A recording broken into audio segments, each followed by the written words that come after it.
Yan, I'm referring to the November No, 26, 2024. Mr. Witness, paulit-ulit tayo.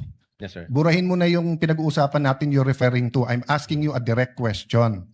Yes, Sa sir. November 23, meron o wala bang statements na you will consider in your professional as a lawyer and as an NBI agent in charge of investigating this? Meron ba siyang admissions against interest? Ang tinutukoy ko lang po again, Your Honor, yung 26. No, I don't care. Wala po yung 23. I'm sorry.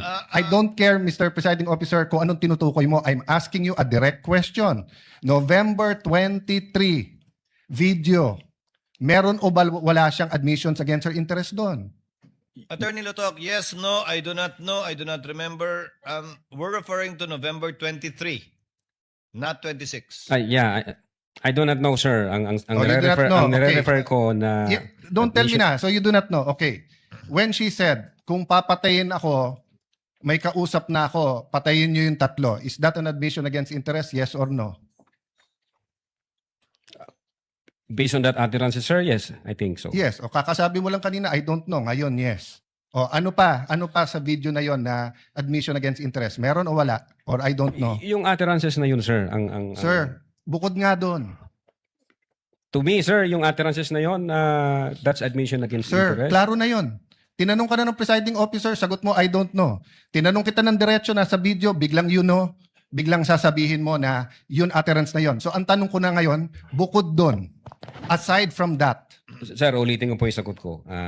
no, you don't need to answer. Yung sinabi ko po na No, I'm admission asking against you, interest. aside from the utterance, the statement, na kung papatayin nila ako, patayin sila, is there any other utterance during in that video that you would consider admission against In so far as interest? I remember, wala na po yun. Wala na, okay. When the Vice President said, yung pinamigay sa DepEd, isn't that an admission against her interest kung may pinamigay?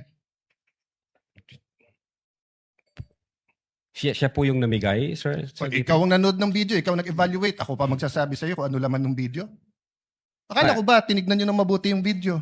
Bakit hindi mo alam yung laman ng video? Yung DSW, ano yun? Sir, pwede ko pong tingnan yung sinasabi No, niyo. no, so you Specific. do not know what the alaman ng video? Again, tiningnan ko po ang video one time and ang nag-review po ng video yung agent on case. Yes, but you're the agent in charge and you're the one who filed the affidavit. Okay, Yes, sir. next question. Nung sinabing mag-people power, tapos ang sinabi niya, hindi yun yung solusyon. O kung nag-people power, sino magiging presidente?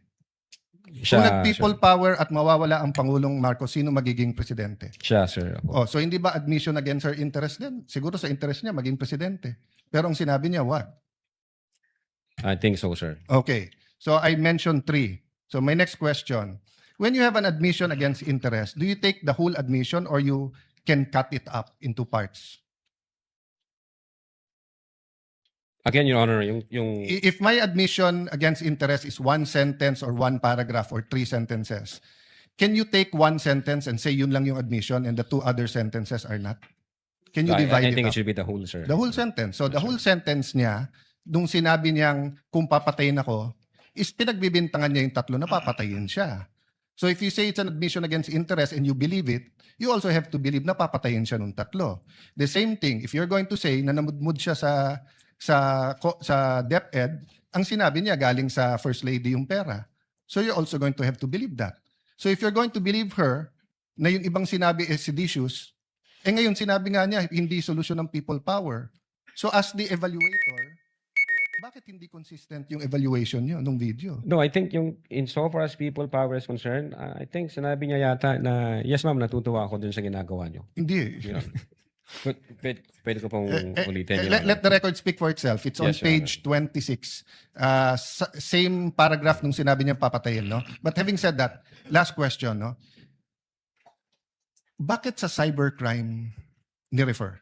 Ba't hindi sa anti-terrorism or sinabi mo meron intel group? Bakit sa cybercrime? Your Honor, may cyber aspect po kasi yung violation. Okay. What are the aspects of the alleged threat? One is the cybercrime grave threat. The other one is a possible assassination threat, right? No, Your Honor, yung sinasabi kong may cyber aspect, the utterances was made through Through cyber.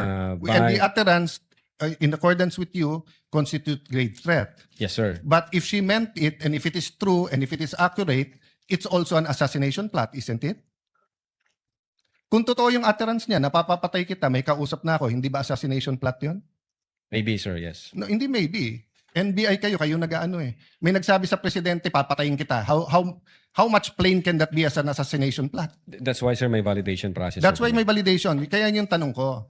Ano ba mas mabigat, yung assassination plot o yung cyber aspect? No, Your Honor. No, diretso yung tanong. Hindi no. Anong mas mabigat? It's a direct question.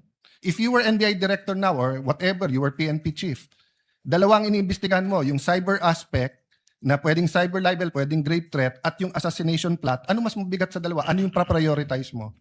Your Honor, yung cyber aspect, based on the law, mag-a-add siya ng 1 degree higher doon sa... So, magdidebate tayo kung anong higher, papabayaan mong mapatay ang presidente. Kindly wind up, Senator Yes, Judge. I'm winding up. The point I want to make, Mr. President, is whether I was the PSC, the Executive Secretary, NBI, or an ordinary citizen, my first concern is wag mapatay ang presidente. Yes, sir. But instead of the NBI director taking it upon himself, giving it to the anti-terrorist or to the intelligence, sa cybercrime binigay.